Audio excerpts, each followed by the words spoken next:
नमस्कार ठेका मजदूर साथियों। विजयादशमी के दिन में आपने तो रावण को मार दिया। आप अपने अंदर घुसे हुए डर भय को कब मारोगे? ये डर और भय जानते हैं आप आपके लिए क्या कुप्रभाव पड़ रहा है?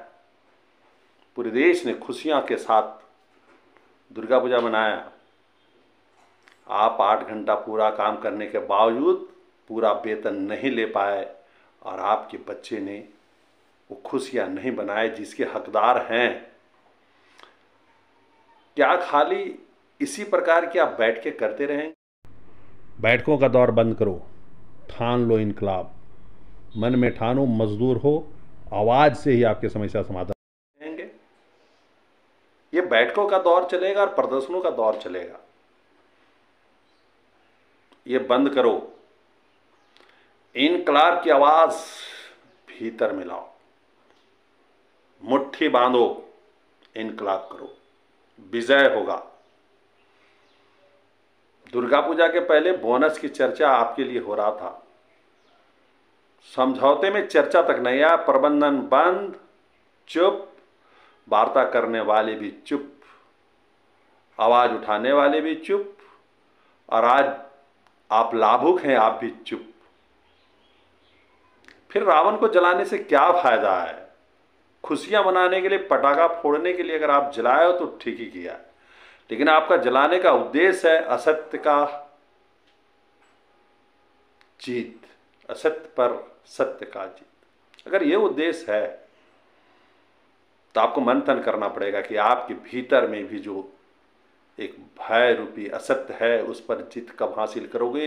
क्योंकि इसी भय के कारण आप 8 घंटे के काम का वेतन नहीं ला पाते हो।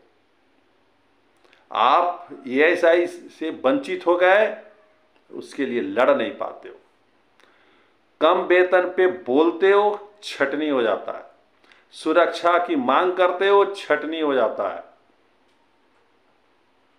आप प्रोत्साहन राशि की मांग करोगे, काम से निकाल दिए जाओगे। ये कब तक चलेगा? साथ दो। मैंने लड़ाई का आगाज कर दिया है, आपके साथ चाहिए। मैं जानता हूं आप में मादा है लड़ने की, क्योंकि मजदूर तो होते ही हैं एक साथ अपने अधिकारियों के लड़ने के लिए।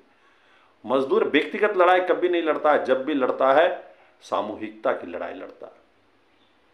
मैं जानता हूं पूरे देश में युवाओं में एक जोश आया है अपने हक के आज़ादी के लिए।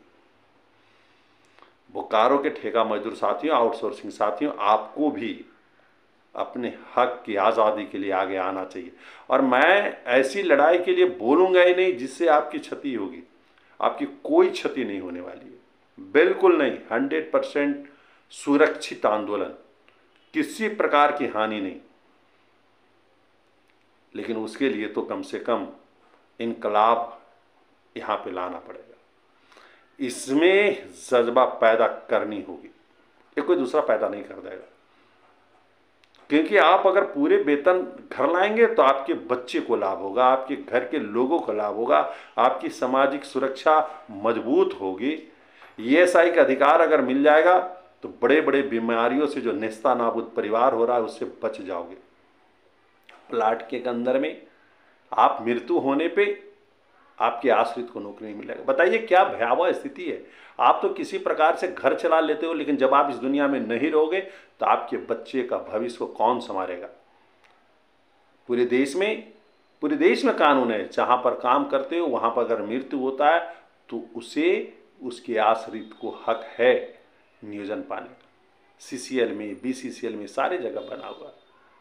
और भाई आउटसोर्सिंग का मतलब थोड़ी होता है कि कम वेतन भी और सारी सुविधा से भी वंचित, सारे सुरक्षा से भी वंचित। ये तो नहीं होता है ना। ठीक है, वेतन कम दिया, परिस्थिति मेरी खराब थी, मैंने आपके साथ जुड़ गया, लेकिन इसका मतलब थोड़ी होता है कि जो नागरिक सुविधाएं हैं, ह्यूमन राइट्स है, उससे भी हम वंचित कर दिए जाएं। बिल्कुल नहीं। ऐसे मजदूर का ही जन्म होता है लड़ाई लड़ने के लिए। अभी तक जितने मजदूरों ने आपके हक की रक्षा के लिए आगे आए हैं, उनको आप आभार प्रकट करिए और उनका अनुसरण करिए, और अपने हित की रक्षा के लिए और आने वाले मजदूर को शोषण का शिकार ना हो पड़े, उसलिए आगे आइए। और आप जानते हैं मेरे इतिहास है संघर्ष का, लड़ाई का, एक भी ऐसा कोई एग्जाम्पल नहीं है जिस एग्जाम्पल को लड़ाई के हिस्सा हमने नहीं बनाया। मैं जानता हूं आपकी जीत होगी, मन में तो ठान लो भाई मेरे, ठानो मन में, होगी जीत। चलो।